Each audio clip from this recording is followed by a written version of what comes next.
one of the top experts in the world on sales. King of collaboration. He's on the cutting edge, and what he does works. Jim Padilla. CEO of Gain the Edge. He is the leader when it comes to sales and conversions. A sales and business coach to some of the biggest names in the country. Jim Padilla is known as the go-to guy for all things sales. We are off. Good deal. Good morning, good afternoon, good evening. Welcome to the Make More Sales podcast and the Jim and Cyndi live show here. Welcome to Monday morning or afternoon, evening, depends on where you are coming in around the world. But here's the main thing that we are wanting to put in front of you today. As you well know, we are all about you winning in the game of sales without having to become a sales expert. We want you making more sales versus mastering the game of sales, making more sales without having to become a sales expert, because it is not necessary. Everything we do is coming to you from that perspective. We want you winning in the game of sales, want you exponential growth, want you hitting the ground running. You got to be able to take the actions necessary to make this stuff happen, right? And when you are, the biggest challenge for a lot of people is, when do you bring on team? When do you make something happen? When do I reach the end of me, right? We want you maximizing your revenue, maximizing your activity, so that you can then go, okay, well, who do I bring in to help me with what, right? So today I'm just going to run through some components of the thought process mechanism that will help you determine where and when to delegate, especially as it comes to sales team. So on the big picture objective, we're going to walk through some of that, and then we're going to talk about specific things as it relates to sales team. But outsourcing and or delegating in general is what this conversation is about. All right. So make sure that you give us a like or love. Let me know if you're paying attention, following along, whether on your recording or if you're on live. And of course, if you're listening in on the podcast, make sure you rate, review, and subscribe, and let us know how we're impacting you. And just please know that you can review many times, right? We want to make sure that you can share what's going on. Some things you're going to like, some things you're not. Also, there's also contact points inside the show notes, so that you can always reach out to us and let us know how we're landing on you. What things are we saying that are hitting? What things are we saying that are missing? What things do you need help with that we haven't discussed? Or is there anything specific you would like to unpack, given all of our vast and diverse wide array of expertise in scaling companies and businesses? There's a lot of things that we can help with. So we tend to narrow in on this end of the game about helping you make more sales and scale without having to be a sales expert. But anything that you have as a question, please let us know. And whether we answer it on a podcast, on an episode, in a video, or if we just reach out to you and say, hey, we want to help you with this, because we don't want you to feel like you have to wait your turn in line or anything. If you have a question that's a one-off, send it to us and we'll happily email it, get you an email response or text or whatever it is, whatever medium that you're connecting with us on. And on that note, if you're not on our text list right now, we want you to know we're creating special campaigns right now that are going to come out only via text. So there are going to be some bite-sized nuggets in video lessons that we're going to drop out through text only. And if you're interested in that, please, again, hit us up in the show notes or here, type in, say, hashtag text, and let us know, so that we will reach out to you and we'll get you, actually, I guess the easiest thing is just drop in your cell phone number that you want us to reach out to you with, but put hashtag text and then drop your cell phone number in it, and that will let us know to add you to the list so that you can get these extra awesome things that are coming your way. All right, so let me dive into this here that we're going to cover in the next few minutes. When it comes to your growth exercise, this is how I want to stay really focused on this piece of it. It's understanding what is the outcome you're trying to reach and how do you fund it, right? What's the outcome you're going to reach? What exactly is it covering? What is it going to cost you, and how do you fund it? That's the main thing we're trying to look for here. Okay, so what is the objective? What is the outcome of the thing you are trying to do? Is it you're trying to put on an event? Is it you're trying to get a book done? Are you trying to Are you trying to fill a program or a membership, right? And with how many people, and what is that, right? And so what are the things that you need to do? Are you trying to reach a six-figure benchmark? Are you trying to have a specific income reach? Are you trying to get booked on a set number of stages? Are you looking to get interviewed by a certain number of times, right? Whatever you are specifically focusing on the outcome, what is that outcome as specific as you can make it, right? And then what are the non-negotiables for you? What are the non-negotiables? Meaning, what if you're looking to get booked on podcasts or stages? What kind of audiences do I not want to talk to? What days of the week do I not want to talk? What topics do I not want to speak about? What things do I not want to be positioned as an expert in, right? What are the things that are non-negotiable for you? Is it set number of audiences, set number of appearances, set times of the day, set industries that you'll speak to, right? Be really clear. So what are the things you don't want? What are the things that must be there? If you're going to speak to audiences, you need to make sure that you are speaking to people who have groups of people that are six figures or more, or in a specific industry and vertical, accountants, medical field, functional medicine, as we're coming across a lot of people lately, dealing with marketers, dealing with people who have brick and mortar businesses, or people who are specifically online, right? What are the things that you want to be thinking about to make sure that you know who you're supposed to be supporting and how? All right. And then I didn't write this effectively, poor grammar and syntax on this, but what will deliver it? What will help you deliver it? So if you just were to walk through a simple mechanism, just write it down on a piece of paper, Google Doc, whiteboard, right? Just document what are the things that will take to deliver it. I need to know what's my message, what's my audience. I need to know who my partners are. I need to know who I can reach out to. I need to know where I'm going to find them, etc. Right? So now you have all these things. Are these things you can do on your own? Are these things, so that way you can look at what are the things you can do on your own and what are the things you're going to need somebody's help with? Are you going to need introductions to these people? Are you going to need somebody to do the reach out? And if they are, what are you going to do? You can type out, if you have somebody who's going to do the reach out for you, you type out whatever the outcome is. What's the script? What is the message you want them to reach out with? Where else will that message go? Will it go out via text? Like, will you be talking to us about hiring us for ProChat? Will you be putting stuff out via Facebook Messenger? If you are, you connected with all of these people, right? What will it take to deliver the outcome that you are seeking, right? So document those steps. And here's the thing, you're not the expert of all of this stuff, so you can only guess at a lot. You only know what you know, and the rest can take good quality guesses at, so that you can at least map out a process. Then inside of that process, you can start going, okay, what's it going to cost me to deliver this? Right? Is this going to cost me 10 hours a week to do this on my own? Is this going to cost me having somebody reach out, copy and paste, and putting out messages? Is it going to require somebody jumping on the phone and dialing out via this script, reaching out to specific people? Is this going to cost me having somebody to do the research to find all of these people? Right? So you have to know, what do you know? What do you don't know?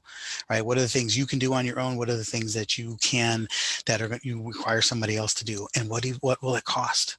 Right? Because too many times we don't think about that, or if we're not actually putting some price tags to it, we don't know. We start thinking it's too insurmountable. And we start thinking, oh, this is going to cost me $10,000 to do this. It may not. Maybe it's going to cost you $1,500 over the course of a month. Or even if it is going to cost you $10,000, if you know what the price is upfront, then you start putting a target on, how do I fund it? Okay, if it's going to cost me $1,500 and I sell a product that's $500, well, great, let me sell 3 of them to pay for this. Maybe you sell a $2,000 product. One client, one new product sale covers that. Right? If you have something that's $10,000, great. Then what is it going to take for you to be able to generate $10,000 to cover the cost of it?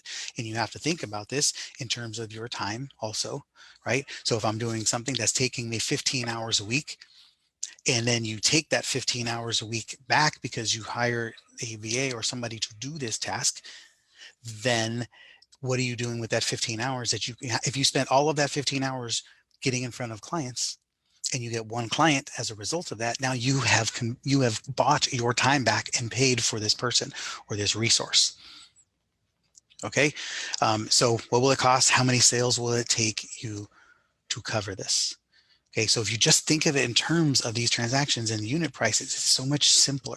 We make it a lot more complicated, partly because we don't bring into clarity and focus the thing that we need to do. How many times have you done that, right? Type that in the chat. Say, this is me. This is me. Say, so many times we don't actually put the metrics down to look at it and say, this is the thing I need to do. And once we do, we take away the fear. The fear comes usually from not knowing. And so then we just start getting all this anxiety around, oh my God, it's going to cost me too much to do it. When you haven't even put math to the, pen to paper to look at the math to see what is it going to cost. You might think it's going to cost too much. You can find out it's going to cost you $800. Or maybe there's an app you can download that costs you $100 a month or $29 a month or a free version. Right. And then if maybe you do get an app and then you hire somebody, a VA who can implement it, right? All of a sudden you're looking at something that might cost you $1,500, $1,000, et cetera. And so the whole point is you have to know what are these things? What are these things you're trying to solve? What are the gaps that they are filling? What does it cost to deliver it? And what is it going to cost? How many sales are going to cost you? How many sales we have to make to cover the cost? I'm getting word salad here. Right? So that then you're operating off of tangible, real metrics and data. And then your problems are super easy to solve. And it's just logistics from there. Okay, what is it going to take for me to make 1.5 sales to cover the cost of this project, cost of this time, cost of putting on this workshop, cost of getting all of the filling my membership, cost of getting people to show up for my event, etc. Right? So you have to start looking at everything like this very, very simply. And don't think of, as a number one theme, don't think of what you can do. What does it take for you to do? Think of what does it take to get done? And then who do I know that can help me? Who do I know that can bring life to this project? Who do I know that can turn the screws and do the tangible physical acts and the tasks? Who do I know that can help strategize on it? Who do I know that can help deliver on it, right? And you'll start seeing, of course, ideally, most of the stuff you're trying to do should be stuff in your wheelhouse anyway, so that that way it doesn't require a bunch of expertise. If everything you're trying to accomplish is outside of your skill set and expertise altogether, then I would say you probably got to dial in what it is you're trying to accomplish, or who you're trying to accomplish it for, because anything you're trying to make happen, for the most part, should be at least in familiarity and subset to you. Now, I'm definitely a proponent of disrupting industries, and I've jumped into many industries where I didn't know anything about it, and I just started going. It was all about the who, not the how. Who do I know that can do this? Who do I know that can bring that? Who do I know who knows who? Right? But that's not where you want to be right now. That's more advanced. If that's something you're interested in, reach out and talk to me, and let's talk about it. Just type in, again, type in hashtag Ask Jim and type that question in, and we'll talk about it. So, because I've done that, and I am very well seasoned in being able to jump into environments that I don't know all the right things, but I've mastered all. How do you ask all the right questions and find the right who versus the how to be able to deliver the outcome? Like when I say I can do something, I'm not saying I'm going to do it. I'm saying I can affect it being done. Just like when people hire us to be their outsourced sales team, they're not hiring me. I'm not making all their sales. I'm not running their event. I'm not doing all of those things. I have pulled our team together and our partners and experts who are going to affect it being done. I can impact the outcome without me having to do the outcome. Right? And I want you to start thinking that way often. Who has what I need? Who can do what I need to do? All right. So we obviously help people hire sales teams and put sales teams together and provide sales support under certain circumstances and criteria. We don't do it for everyone, but I do know people who can help in that area as well. But here's the main thing. I want you thinking always about what is it going to take for me to start bringing on a salesperson. And when you're going to put in sales team, there's just a few things that I want you to think about as it pertains to that. And hopefully, I really tried to write judiciously today so that you could actually read the stuff I write. And as sad as this may sound, that's actually like among my best writing right there that you've probably ever seen. But as it gets to sales team, there's only a couple of things that I want you to focus on. First and foremost, just like we talked about earlier, document the process, even if it's wrong. Let me put it this way. I promise you're not going to document it all completely, probably not even all accurately, but having a process documented is better than not having anything. So at least you have a direction. And what I mean by not completely documented is that typically, like if you say, yeah, my part of my process is I talk and then people book an appointment and then I talk to them, right? I do a talk, they book an appointment, I have a conversation with them and they buy or not. Okay, that's accurate. It's not complete. You talk, you make an invitation. The invitation, people take you up on the offer. Upon the offer, they book an appointment. They book an appointment, they fill out an application, they schedule a time. Right. So all of these things have steps in the process, right? Then to book that appointment, then we also make sure that they show up effectively, that they're prepared. And when we talk to them, they have, we put them through a qualification conversation to see if they have what it takes to be able to participate in our world, right? So you can have a lot of steps in this process, and most of you don't think about it that way. You just think, oh, they booked an appointment. And booking an appointment can have 20 steps in it, right? So that's what I mean by you probably won't document it completely, but at least if you document all the things that in your mind it takes to go from hello to walking across the finish line. That's all we're looking for from the last person who bought from you. What did they buy? What did they do? What were the steps that they took? How did they find you? How did they engage you? What were all of those things? Just go all the way back from hello to across the finish line and document that. That is a process. That's simple. It doesn't have to be automated, nothing. It just, that's a process. Here's the steps that they took in order to get here, which is great because once you have that, now we can look at that and say, okay, this can be optimized, this can be improved, this can be automated, this can be changed, this needs to be better, this needs to be eliminated, etc. But at least you have a process that a salesperson could step in and go, okay, here's the places that I go in order to move these people to completion, right? Then the next step is, right, so you're documenting essentially what are the things, what's the actual work your salesperson is going to do. Because for some people, they want their whole sales force spends all their time in LinkedIn doing reach outs. Okay. And there are salespeople who will never do that or don't do it well. So, you have to be able to know what are the expectations of the person that you're going to want them to do. Are you generating appointments that they get to run? Are you expecting them to show up with a shovel so that they can dig through leads and turn them into opportunities, right? So again, what are the steps? That's all identified really simply when you just mark out, here's step A, B, C, D, E, F, G to the best of your abilities. And don't worry about being right. Just worry about getting it down. Okay. Next is, what are the characteristics and traits? What are the values of the salesperson that you want? And really, this stuff applies for any role that you're bringing on, a VA, an operations person, whatever. You want to make sure that people come out on your values, your characteristics, so that you're all in agreement and harmony as a team. Okay. What are the characteristics and the values? And again, don't kill yourself on it, but you need to start to think about all those things, because you do get a say. You're a business owner. You get to decide what kind of people work with you, for you, around you in your world. Okay. So, I don't even need to go too deep into that. What are your values as a company? What are your values as a person? And how does that show up lived out in your company? Because if you're missing that, you're going to bring on a lot of the wrong people, and it's going to cost you a lot. When we've done that, we did that for a long time before we really started diving into this. Now this shows up everywhere and we make sure of it. Okay. Because the skill set and the, skill set is something that is much easier to find than a proper alignment and a match, right? You want somebody who can thrive in your environment with your ideal client, selling your product at your price point, those things. And everybody doesn't. All salespeople are not created equal. Why? Because they're people first, and all people are not created equal. We're all different with a variety of different skill sets, genetics, history, background, culture, all of that, right? And every single piece of that adds into the mix of who I am, and therefore how I would show up as a salesperson, as a person who sells for you. Okay. Skill set. The one thing I will say around the skill set is you want to make sure that you can demonstrate. Don't let somebody give you a resume and tell you, yeah, this is what I've done. If they say this is what I've done, say, awesome, do it. I want to say, I'm not interested in what you can tell me. I'm not interested in what you say you did somewhere else at some other time in your own words, right? I want to know, show me, right? Most often, in my alarm company days and door knocking days, we used to bring people in, and we'd be putting them on a phone script. We'd take people out, show up, we hire, bring in 150 people into a training class.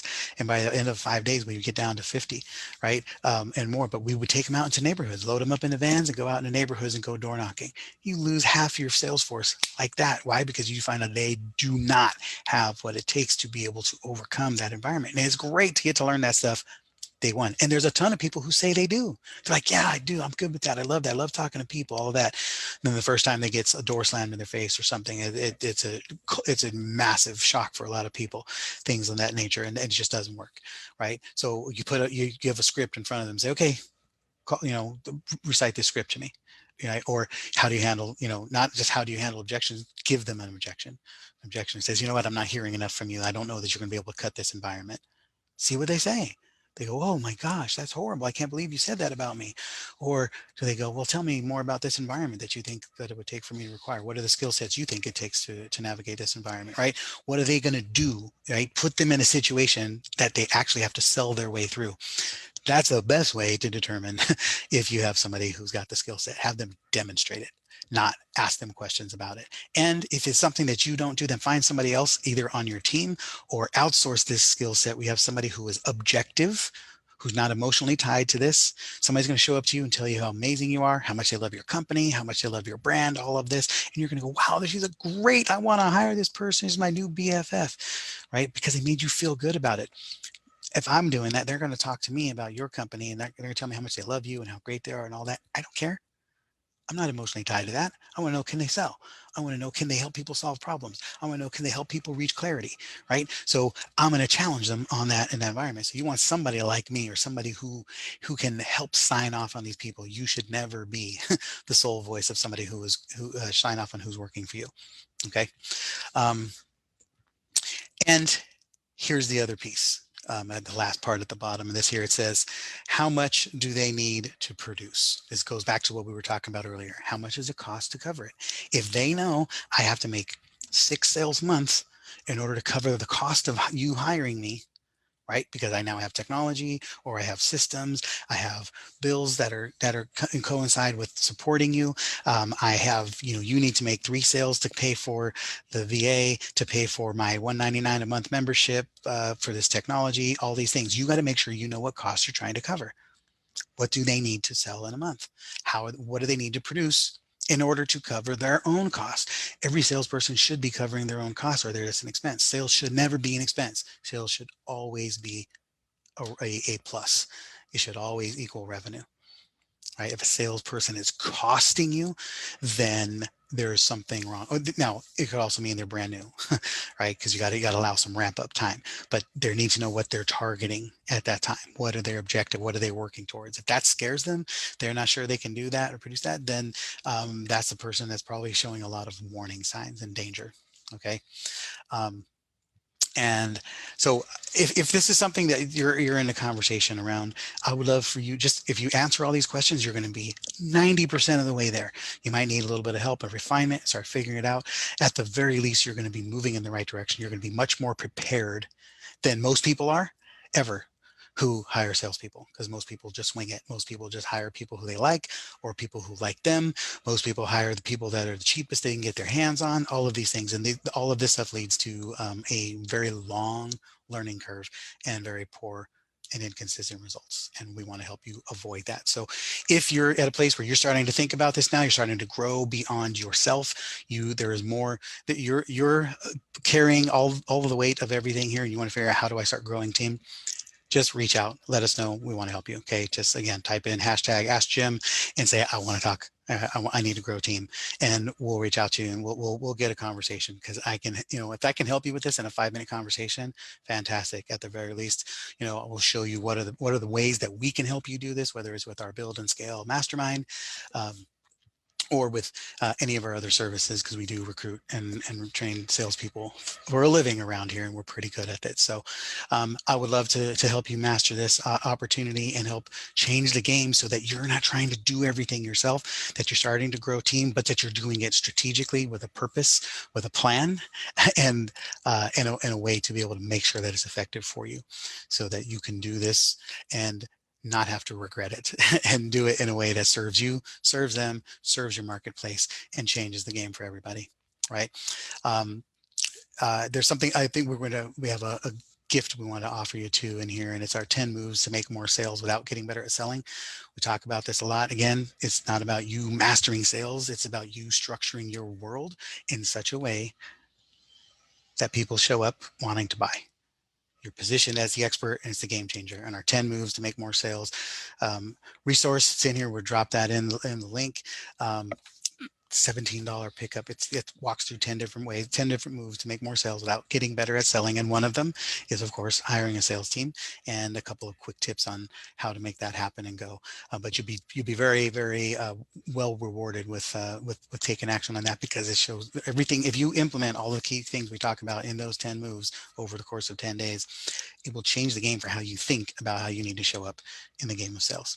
So thank you for allowing us to be part of your success team. Thank you for just being here and taking action. I want to see you win. I want to see 2021 be explosive for you, and let's get started now. All right, go make it happen. Hey, thanks for listening to the Make More Sales podcast. If you like what you're hearing, you'll definitely want to check out our Make More Sales Facebook group, where you'll find more amazing content, including free sales training and live content happening every single week. So make sure to follow the link below to join. Don't forget to subscribe, rate, and review the show, and share it with your friends. That way, more people can learn how to make more sales without getting better at selling. Thanks for listening, and we'll see you next time.